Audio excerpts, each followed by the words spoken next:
सभी को नमस्कार। अब इस वीडियो में मेरी समझ ये नहीं आ रहा कि मैं कहाँ से बात को स्टार्ट करूं। नवंबर भी अब आधे से ज़्यादा खत्म हो गया, 19 तारीख है आज। और चीज़ें अगर मैं फीस के पर्सपेक्टिव से बात करूं तो बहुत दयनीय है। मैं हमेशा से, जैसे मैंने बोला भी और बोलता भी आया हूं, और अब विश्वास तो मैं करता ही आया हूं कि जब विद्यालय के अंदर बच्चा आ जाए तो बच्चे को फीस का मतलब जिक्र नहीं होना चाहिए। उसे बिल्कुल भी यह एहसास, यह आभास नहीं होना चाहिए कि शिक्षा प्राप्त करने के बीच में फीस एक अवरोधक का काम कर सकती है। हमने पर्सनली जेनेटिक के अंदर यही कोशिश की है कि हम बच्चों को इस एहसास का सामना न करने दें। और यही कारण है कि आज इतना बड़ा अमाउंट मतलब रुका हुआ पड़ा है, और जिसके कारण कम से कम 50 लोग परेशान हैं, और जो बच्चों के लिए हमें इंतजाम करने चाहिए वो सारे के सारे लेट हैं। 450 रुपये महीना फीस है, किताबें फ्री में देता हूं मैं। उसके बाद में फीस का ना आना,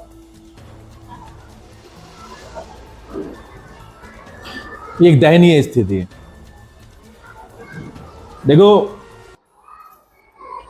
आपने भी अपने घरों में देखा होगा, आपकी सैलरी लेट हो जाए, गन्ने का पैसा लेट आए, तो आपका भी मन उस लेवल पर काम करने में लगता नहीं। आपको अपनी मेहनत का पैसा मिलता रहता है तो वो एक मोटिवेशन अंदर रहती है, जोश रहता है काम करने का, आगे बढ़ने का। लेकिन जब पैसा मिलना रुक जाता है, अनियमित हो जाता है, 2 महीने तक नहीं मिला, फिर 1 महीने मिल गया, फिर 4 महीने नहीं मिला, फिर 1 महीने मिल गया, तो उस चीज में सब कुछ, काम करने की जो प्रवृत्ति होती है, काम करने का जो एक जज्बा होता है, लगन होती है, वो खत्म हो जाती है। हर व्यक्ति अपने परिवार को चलाने के लिए काम करता है। एक टीचर जिसकी जॉब जो है ना वो बहुत आसान लगती है, अगर उसे दूर से देखो तो बड़ा आसान लगता है कि क्लास में जाना है, पढ़ाना है, वो बाहर आ जाना है।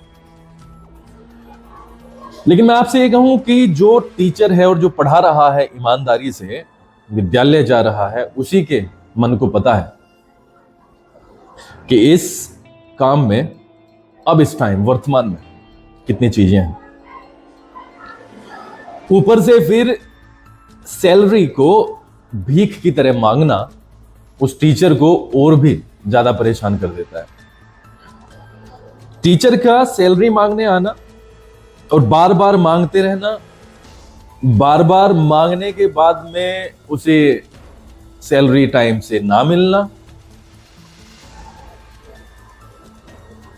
और क्योंकि मैनेजमेंट को तो अपने काम करने हैं, प्रिंसिपल साहब को अपने काम करने हैं, सीनियर्स को अपने काम करने हैं, तो वो सैलरी के इतर जाके बात करते हैं बच्चों के रिजल्ट की।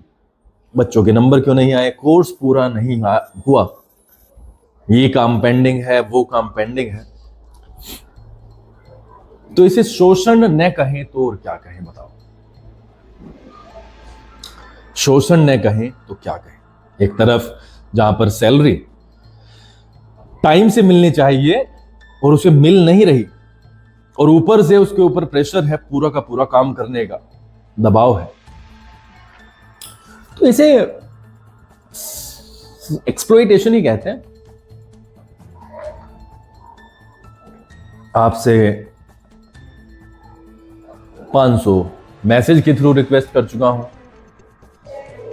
अब तो वीडियोस भी बनाता हूं, ग्रुप में नोटिस जाता है,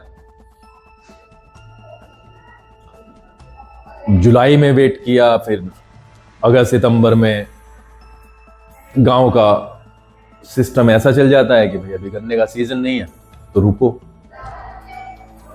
अक्टूबर में बात ये आनी जानी हो जाती है कि भाई अब क्रशर चलने वाले हैं, गन्ना डलेगा तो पैसा देंगे।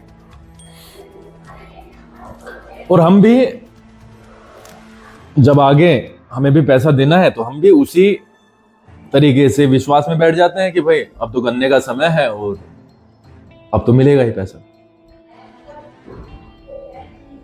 लेकिन 19 नवंबर आने के बावजूद भी मुझे नहीं पता कि प्लानिंग्स क्या हैं, किस वजह से पैसा नहीं आ रहा है, लेकिन दयनीय है, सच में दयनीय है। जैसा कि मैंने कहा, हर काम लेट हो जाता है, 50 आदमी इस टाइम कम से कम परेशान है और हमारा कम से कम 13 लाख रुपए मतलब पेंडिंग है। अब क्या बोलूं, अगर 10-20% वो गार्जियंस जो बेचारे 400 रुपए दिन के कमा लेते हैं, मजदूरी करते हैं, इधर चले जाते हैं उधर चले जाते हैं, और वो कुछ गार्जियंस जो सच में अपने बच्चे के प्रति सजग हैं, हमारे प्रति बहुत दयावान हैं, अगर वो ना सोचे ना और वो फीस ना जमा करे तो स्कूल का तो 1 साल में बंटाधार हो जाएगा।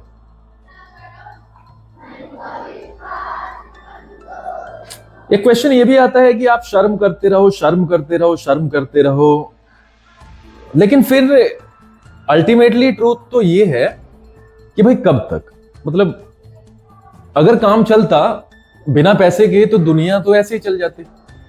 फिर मोदी जी को इतने बड़े बड़े टैक्सेस लगाने की कोई जरूरत नहीं थी, डीजल का पेट्रोल का भाव इतने बड़े लेवल पर ले जाने की जरूरत नहीं थी, लाइट इलेक्ट्रिसिटी जो हम फ्री यूज करते थे उसका भी बिल लाने की जरूरत नहीं थी। तो इसका तो ये मतलब होता है कि पैसा ड्राइव करता है ना, पैसा जीवन में आने वाली जरूरतों का एक मुख्य स्रोत है उनको पूरा करने का। अब दिक्कत यह है कि जब हम ये वाली गुहार लगाते हैं और हम बच्चों के प्रति पूरा का पूरा सजग हैं, उनको बिल्कुल भी डिस्कंफर्ट जोन में हम ले जाना नहीं चाहते हैं, तो हमारी 500 वीडियोस को इग्नोर कर दिया जाता है। लेकिन जब मैं अब बच्चों को घर पे भेजूंगा, बैग को तो यहीं पे रखूंगा और सिर्फ इस उद्देश्य से कि भाई मम्मी को बुला लाओ या पापा को बुला लाओ या किसी गार्जियन को बुला लाओ, कम से कम यहां पे बात तो कर लें। फिर उसी डिसीजन पे गालियां देने वाले 1000 खड़े हो जाएंगे। वही 1000 आज हंसी उड़ा के वीडियो को बंद कर देते हैं, देखते भी नहीं है। देखिए, हर समय हर टाइम सिर्फ एक टीचर की गलती नहीं होती, गलतियां तो सामने से भी होती हैं और इतनी बड़ी होती हैं जिसकी कोई सीमा नहीं है। लेकिन टीचिंग प्रोफेशन ऐसा है कि वो ज्यादा कुछ ना तो बोल सकता है ना ही कुछ कर सकता है, और आज का तो टाइम बदल चुका है। सर, एक टीचर सामने खड़ा हो और वो कहे सैलरी की जरूरत है, मैनेजमेंट दे नहीं पा रहा, फिर वो अपनी मजबूरी बताए कि मुझे यहां पे जाना है या दवाई लानी है, और आप फिर भी ना दे पाओ, तो मतलब कम से कम कुछ भी ना आए तो शर्म तो आनी चाहिए, शर्म तो आनी चाहिए। गन्ने का सीजन है, एक बुग्गी गन्ना अगर क्रशर पे डाल दिया ना तो हमारी फीस के परखच्चे उड़ जाएंगे। सर, कितनी फीस है? पूरे साल की 4700, पूरे साल की 5300-5600 ये फीस है हमारी। और इस फीस को मतलब लाने के लिए मतलब हमें इतना बड़ा संघर्ष करना पड़ता है जिसकी कोई सीमा नहीं है। सर, मतलब हम वास्तव में इस टाइम फेड अप हो चुके हैं कि हम एक तरफ तो धैर्यवान बने हुए हैं कि यार बच्चों को मत कहो, कुछ भी मत कहो, अपने डिग्निटी को मेंटेन रखो, अपने जो प्लानिंग्स हैं उस पर स्ट्रिक्ट रहो and strict your conviction as well कि सब कुछ ठीक हो जाएगा। लेकिन सर जब रोज की कुछ ना कुछ चीजें होती रहती हैं, लोगों का जो वो एक ये चक्र है, किसी से आएगा तो किसी पे जाएगा, लेकिन जब वो सिस्टम सारा का सारा रुक जाता है तो बहुत दिक्कत होती है। अब मुझे नहीं पता कि गार्जियंस की क्या प्लानिंग चल रही है जो नहीं दे रहे हैं, लेकिन हमें अब स्टेप लेना पड़ेगा। फिर बाद में गलतियां निकलती हैं कि भाई क्या जरूरत थी भेजने की, जब ये हो गया वो हो गया। लेकिन ना तो नोटिस को कोई तवज्जो देता है, सबके सब अनदेखा करते रहते हैं। ना ही ये लगता है कि यार हम अपने बच्चे की 400-450 रुपए फीस नहीं दे पा रहे हैं। मतलब कम से कम हमें अपने दिमाग में ये तो लाना चाहिए कि यार 450 रुपए कितने रुपए होते हैं? 30 दिन के 450 रुपए, बताओ, मतलब 15 रुपए रोज, 15 रुपए रोज, 14-15 रुपए रोज हम अपने बच्चे के नाम के निकाल नहीं पा रहे हैं। And this is the ultimate truth and you have to accept that. अपने बच्चे के नाम के हम 15 रुपया 30 रुपया नहीं निकाल पा रहे हैं। दिस इज द ट्रूथ, यही सच्चाई है। और ये मैं तो कहूंगा कि सारा का सारा लापरवाही का नतीजा है। और इस लापरवाही के कारण वो लोग जो बेचारे 5,000, 6,000, 4,000, 3,000, 2,000, 10,000 की नौकरी करते हैं वो पिस रहे हैं।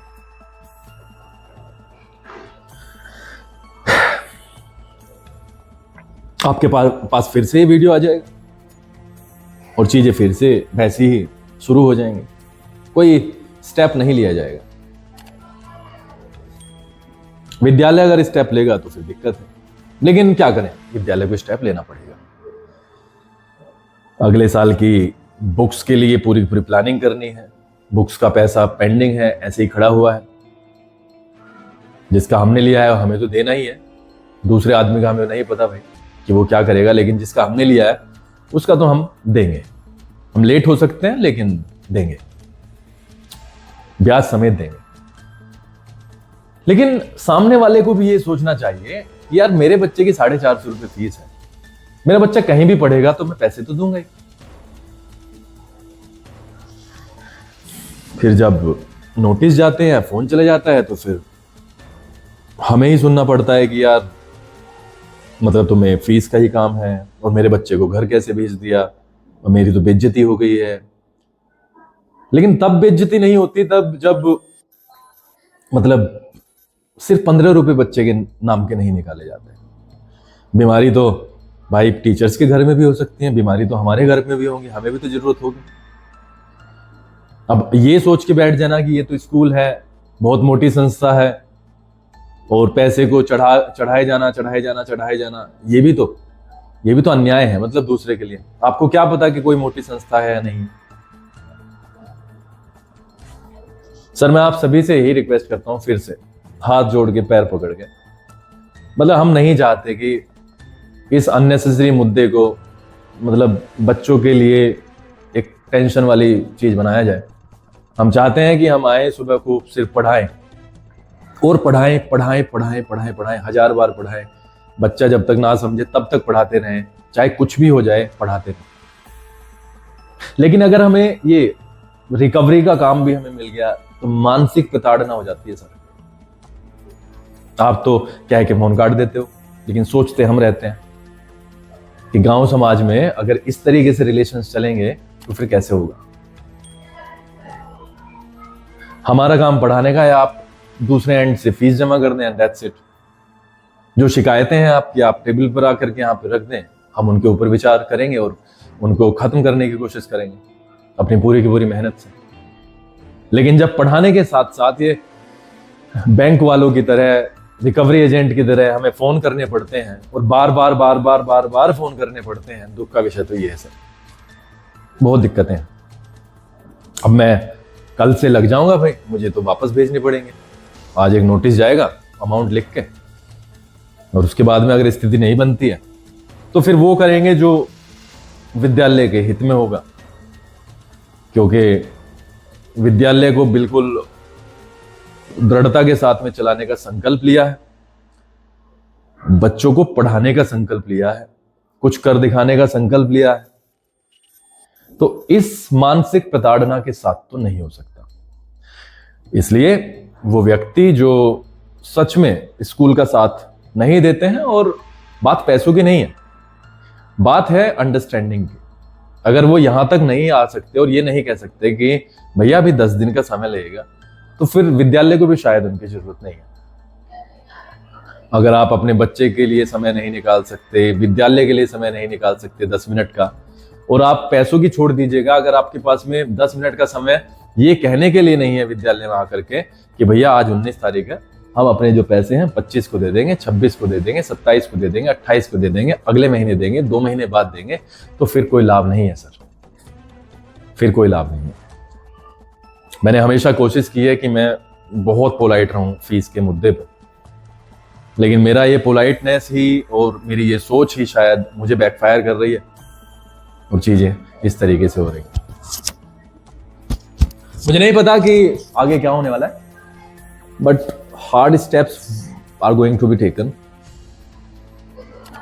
और फिर जब दिक्कतें होंगी तो फिर वो बहसबाजी का मुद्दा बनता है। इसलिए पैर पकड़ के हाथ जोड़ के विनती है कि भाई ऐसा मत कीजिए और चीज़ों को बिल्कुल सहज रहने दीजिए। बच्चों का मामला है, बच्चे पढ़ लेंगे तो अच्छी बात है, अदरवाइज यहाँ से जाएंगे तो कहीं और तो पढ़ेंगे ही, फीस तो वहाँ पे भी देनी पड़ेगी।